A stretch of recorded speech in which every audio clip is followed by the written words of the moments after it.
আসসালামু আলাইকুম।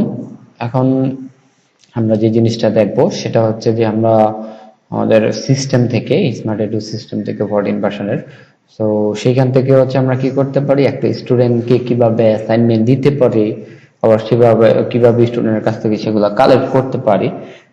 সো সেই জিনিসটা আমি এখন দেখাচ্ছি। তো তার জন্য আমাকে প্রথমে যে জিনিসটা করতে হবে, আমি সিস্টেমে লগ ইন করা অবস্থায় দেন চলে যেতে হবে কি ইএমএস মডিউলে। আমি চলে আসলাম ইএমএস মডিউলে। সো ইএমএস মডিউলে আসার পর এখানে দেখেন অ্যাসাইনমেন্ট নামে একটা অপশনই আছে উপরের দিকে। সো যদি না থাকে কারো অ্যাক্সেস, মানে এই অপশনটা আমাকে কাইন্ডলি ইনফর্ম করবেন, আমি অ্যাক্সেস দিয়ে দেবো। কারণ আমি যতদূর জানি সবারই দেওয়া আছে, তারপরে যদি কারো কোনো টেকনিক্যাল প্রবলেম হয় আমাকে ইনফর্ম করবে। সো এই অপশনটা অনেক সময় কারো যদি কম্পিউটার স্ক্রিনটা ছোট হয় তখন এই প্লাসের মধ্যে শো করে, হ্যাঁ। আর যদি স্ক্রিনটা বড় হয় তখন ডিরেক্টলি উপরে এই অপশনটা শো করবে। সো আমি চলে গেলাম অ্যাসাইনমেন্টে। সো অ্যাসাইনমেন্টে ক্লিক করার পর এখানে দুইটা অপশন আছে দেখেন, একটা হচ্ছে অ্যাসাইন অ্যাসাইনমেন্ট আর একটা হচ্ছে কি স্টুডেন্ট অ্যাসাইনমেন্ট।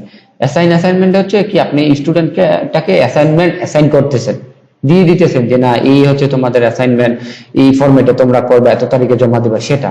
আর যখন স্টুডেন্ট অ্যাসাইনমেন্ট সাবমিট করবে তখন এই যে স্টুডেন্ট অ্যাসাইনমেন্টে দিয়ে সে অ্যাসাইনমেন্টগুলো পেয়ে যাবে। সো আমি চলে গেলাম হচ্ছে অ্যাসাইনমেন্টে।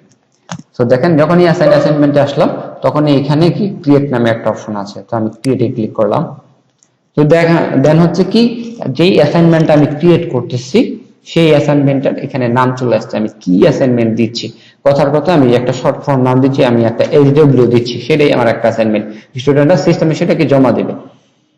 সো দিলাম আমি নাম, দেওয়ার পরে হচ্ছে আমি এখানে টিচারের নাম, এখন আমার তো এখানে টিচার হিসেবে নাম নেই, কথার কথা আমি মমিনুল স্যারেরটাই দিয়ে দেখাচ্ছি। তাহলে আমি স্যারেরটা চয়েস করলাম, এখানে টিচারের নাম দিলাম, নাম ওইখানে হচ্ছে অ্যাসাইনমেন্টের নাম দিলাম, দিয়ে হচ্ছে কোন ক্লাস, সাবজেক্ট আর ডেটের মধ্যে এখানে হচ্ছে আমি এখানে দিলাম ম্যাডামেরটাই দিচ্ছি, সরি।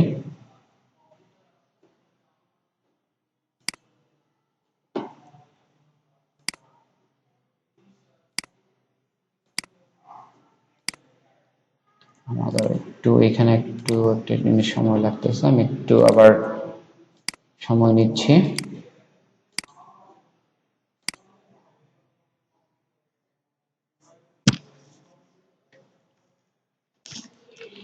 ভেজিটেবলও কোন টিচার আসবে। তো যাই হোক এখানে হচ্ছে একটু টেকনিক্যাল প্রবলেম হচ্ছে দেখাচ্ছে, আমি একটু পরবর্তীতে এটা সর্ট আউট করে দিব। তো এখানে এসে কি করব, আমরা হচ্ছে মানে ক্লাসটা চয়েস করব, কোন ক্লাস বা কোন সেকশনের জন্য আমি করতেছি। দেন হচ্ছে কোন সাবজেক্ট, বাংলা হলে বাংলা, ইংলিশ হলে ইংলিশ। এখানে যেহেতু একটু প্রবলেম আছে তার জন্য আমি বলে দিচ্ছি, এটা সর্ট আউট হয়ে যাবে, সমস্যা নেই, বাট আপনারা এই অপশনগুলো পেয়ে যাবেন। সেটা হচ্ছে যে সাবজেক্টে ক্লিক করলে কোন সাবজেক্টটা আমি অ্যাসাইনমেন্ট নিচ্ছি, দেন হচ্ছে যেই আমি অ্যাসাইনমেন্টটা দিচ্ছি সেই অ্যাসাইনমেন্টটার অ্যাসাইন ডেট কবে। কথার কথা আজকে 15 তারিখ, আজকের থেকে আমি কয় তারিখ পর্যন্ত ডেট দেবো, কথার কথা আমি 20 তারিখ পর্যন্ত দিলাম। তার মানে 5 দিন আমি স্টুডেন্টকে সময় দিয়েছি, মানে 15 তারিখ থেকে 20 তারিখ পর্যন্ত। এখন সেটা হচ্ছে যে জমা দিবে সেটা কিভাবে জমা দিবে, হার্ড কপিতে দিবে নাকি সফট কপিতে দিবে। তো এইখানে এসে আমি কি করবো, মানে সাবমিশন টাইপের মধ্যে এসে চয়েস করে দেবো। যদি হার্ড কপি হয় তাহলে তো হার্ড কপি ওকে হলেই চয়েস করা বাই ডিফল্ট। আর যদি সফট কপি হয়, দেখেন আমি যখনই সফট কপিতে ক্লিক করলাম তখন এখানে কি ফরম্যাটে জমা দেবে সেটা আমাকে বলে দিতে হবে। কথার কথা আমি হচ্ছে এই যে দেখেন আমি পিডিএফটা ক্রিয়েট করে রাখছিলাম, তার জন্য পিডিএফ ফরম্যাট চলে আসছে। এখন কথার কথা আমি পিডিএফ এ না ডক ফাইলে নিব, তাহলে আমি এই যে দেখেন ডক লিখছি, এটা ক্রিয়েট করা নাই, তাহলে যদি ক্রিয়েট করা না থাকে ক্রিয়েটে ক্লিক করলাম, ডক ফাইল চলে আসলো। একবার ক্রিয়েট করে হয়ে গেলে অটোমেটিক্যালি অপশনগুলো চলে আসবে। আমি কথার কথা আমি পিডিএফ ফরম্যাটে দিলাম, দিয়ে দেন হচ্ছে এখানে যে সাবমিশনটা দিবে স্টুডেন্টরা জমা দিবে সেই হোমওয়ার্কটা আমি কি সফট কপিতে একটা সাবমিট করব না, দিব না, যে এটা দেখে দেখে তোমরা সমাধান করো। তাহলে হচ্ছে এইখানে এসে তখন কি করব, অ্যাটাচমেন্টে এসে সেই ফাইলটা চয়েস করে দেব। আমি চয়েসে ক্লিক করলাম, কথার কথা আমার এটাই হচ্ছে আমার ফাইল, দিলাম, দিয়ে এখানে দেখেন এখন কোনো আর ডিটেলস শো করতেছে না, যখনই কোনো একটা স্টুডেন্ট জমা দেবে তখন এখানে চলে আসবে। তো আমরা এখন কি করি, মনে করি যে না আমার সবকিছু দেওয়া শেষ, হ্যাঁ, এখানে আমরা এখন আর কোনো কিছু দিব না। সো দিয়ে দেন হচ্ছে কি সেভ দিব। দেখেন যেহেতু এখানে দুইটা রেড কালার আছে কিসের জন্য, এখানে ক্লাসটার সাবজেক্ট আমার ম্যান্ডেটরি, আমাকে দিতেই হবে। যেহেতু এখানে একটু হালকা টেকনিক্যাল একটু প্রবলেম হচ্ছে, সো তার জন্য এখানে শো করতেছে না, বাট আপনারা মানে আপনারা যখন কাজ করবেন ইনশাআল্লাহ এর মধ্যে এই সমাধান হয়ে যাবে এটা। সো তখন হচ্ছে এই ইরোটা দেখাবেন। আপনারা কি করবেন, এইখানে আইসা যখনই সেটা সেভ দিবেন তখন সেভ হয়ে যাবে।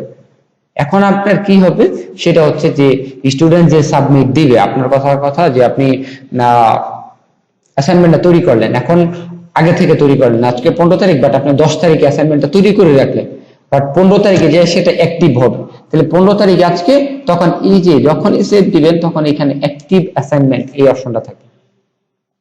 তার মানে এই যে বাম দিক থেকেও যদি দেখি, আমি প্রথমে ড্রাফট করে রাখলাম মানে সেভ করে রাখলাম, দেন হচ্ছে অ্যাক্টিভ করে দিলাম, যখনই অ্যাক্টিভ করব তখন স্টুডেন্টরা দেখতে পারবে, তখন ধরো সাবমিট করতে পারবে, অ্যাক্টিভ না করলে দেখতে পারবে না। দেন হচ্ছে অ্যাক্টিভ করার পর যখনই সেটা 15 তারিখ হয়ে যাবে তখনই সেটা ডান করে দেবে। তার মানে ডান করে দিলে তখন আর কি করতে পারবে, কি করতে পারবে না, স্টুডেন্ট সাবমিট করতে পারবেন বা কাজ করতে পারবেন, তখন এটা ডান লিস্টে চলে যাবে। এখন যেহেতু এইখানে এই দুইটা ম্যান্ডেটরি, বাট এটার কারণে সেভ হচ্ছে না, সো আমি এখন কি করে দিচ্ছি, ডিসকার্ড করে দিচ্ছি, মানে আমি সেভ করলাম। সো যখনই আমি কথার কথা যে আমার আমি ধরে নেই যে আমার অ্যাসাইনমেন্টের ওইটা আমি কি করে দিছি, অ্যাক্টিভ করে দিছি, স্টুডেন্টরা জমা দিয়েছে। সো আমি এক তো করতে পারি, এখানে এসে আমি দেখতে পারি যে যখন আমি যেটা ক্রিয়েট করছি ওইটার মধ্যে নিচের দিকে রোল, স্টুডেন্ট আইডি, স্ট্যাটাসটা চলে আসবে। পাশাপাশি আমি এই যে অ্যাসাইনমেন্টের মধ্যেই যে ক্লিক করলে যে স্টুডেন্ট অ্যাসাইনমেন্ট এটা আছে, এটাতে ক্লিক করলে তখন এখানে চলে আসবে কোন কোন স্টুডেন্টটা সাবমিট করেছে। এখন এখানে স্টুডেন্ট দেখেন, এখানে স্টুডেন্ট নাম, অ্যাসাইনমেন্ট নাম, teacher, subject, class, assign date, due date, status সবগুলো এখানে শো করবে যখন সাবমিট করবে। এখন আমি ধরে নিচ্ছি কোনো একটা স্টুডেন্ট কোনো টেকনিক্যাল প্রবলেমের কারণে সেটা জমা দিতে পারেনি, আপনার কাছে হয়তো বা রিকোয়েস্ট করলো, বা অনেকের কাছে অনেকে রিকোয়েস্ট করে যে স্যার আমি তো জমা দিতে পারি না, কি করতে পারবো। তো যদি ইনকেস এরকম নয়, এটা আমি প্রিফার করি না, তারপরেও বলে দিচ্ছি যদি ইনকেস এরকম হয় এক্সেপশনাল কোনো কেস, তখন আপনি চাইলে ওই স্টুডেন্টের হয়ে আপনি সেটা ইয়া করে দিতে পারবেন, জমা দিয়ে দিতে পারবেন। এই যে এটা ক্লিক করলাম তখন স্টুডেন্টের নাম, যে কথার কথা আমি ধরে নিলাম স্টুডেন্টের নাম জুবায়ের, অ্যাসাইনমেন্টের নামটা চলে আসবে এখানে, অ্যাসাইনমেন্টের নামটা এখানে লিখে দিব। দেন হচ্ছে টিচার, কোন টিচারের আন্ডারে সাবমিট করছি, ওইখানে সাবজেক্টটা কি, দেন হচ্ছে class, assign date, due date, কয় তারিখে দিল, অ্যাসাইনমেন্ট অ্যাড করে দিলেন, দিয়ে সেভ করে দিলেন। ঠিক আছে, সো এটা হচ্ছে যে অল্টারনেটিভ স্টুডেন্টের হয়ে আপনি যেভাবে ইয়া করতে পারেন। হ্যাঁ, সো এই হচ্ছে আমাদের মানে অ্যাসাইনমেন্ট মডিউলের কাজ, যে আমরা সিস্টেম থেকে কিভাবে একটা স্টুডেন্টকে অ্যাসাইনমেন্ট অ্যাসাইন করতে পারি, আর কিভাবে হচ্ছে সেই অ্যাসাইনমেন্টটা আমি আবার জমা দেওয়ার পরে মানে চেক করতে পারি বা কারা কারা জমা দিয়েছে সেই রিলেটেড কাজগুলো। তো আশা করি সবাই বুঝতে পারছেন। ধন্যবাদ সবাইকে।